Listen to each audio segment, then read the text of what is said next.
हिकु शाहिदी हुजे ऐं हुनखे लिकाए छो नथो ॿुधाई त जोईअ जूं पनियूं गाज मां हथरादू छा कढी ॾींदे छो नथो ॿुधाई त फलाना बि शादा छाप खणी वञी ॿिए माण्हू जो पाणी डाइवर्ट करे उमरकोट जूं ज़मीनूं आबाद कंदे छो नथो ॿुधाई त रेडी कैनाल जी एक्सटेंशन ॾेई असां ठाहे पंहिंजनि पैसनि सां इन जे हवाले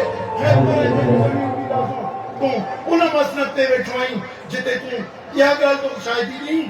इन खां वॾो को ज़ालिम पियो घुरे ऐं ज़ालिम जे ख़िलाफ़ चार कंदासूं ऐं इंशाअल्लाह फातेह थींदासूं ऐं हक़ सच बातिल खे हावी थींदो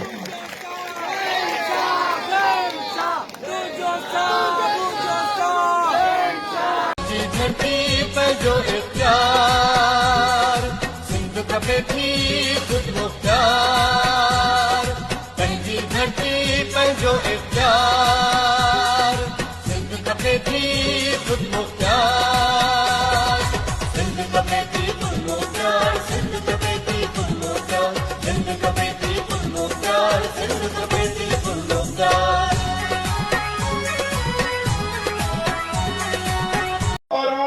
हिकु शाहिदी हुजे ऐं हुनखे लिकाए छो नथो ॿुधाई त जोईअ जूं पनियूं गाज मां हथरादू छा कढी ॾींदे छो नथो ॿुधाई त फलाना बि शादा छाप खणी वञी ॿिए माण्हू जो पाणी डाइवर्ट करे उमरकोट जूं ज़मीनूं आबाद कंदे छो नथो ॿुधाई त रेडी कैनाल जी एक्सटेंशन ॾेई असां ठाहे पंहिंजनि पैसनि सां इन जे हवाले ख़ैरपुर ऐं ॿिए जूं ज़मीनूं ॾींदासूं तूं उन मसनद ते वेठो आहीं जिते तूं इहा ॻाल्हि तूं शायदि ॾीं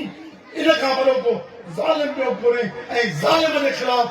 चार कंदासूं ऐं इंशाअल्लाह फातेह थींदासूं ऐं हक़ सच बातिल खे हावी थींदो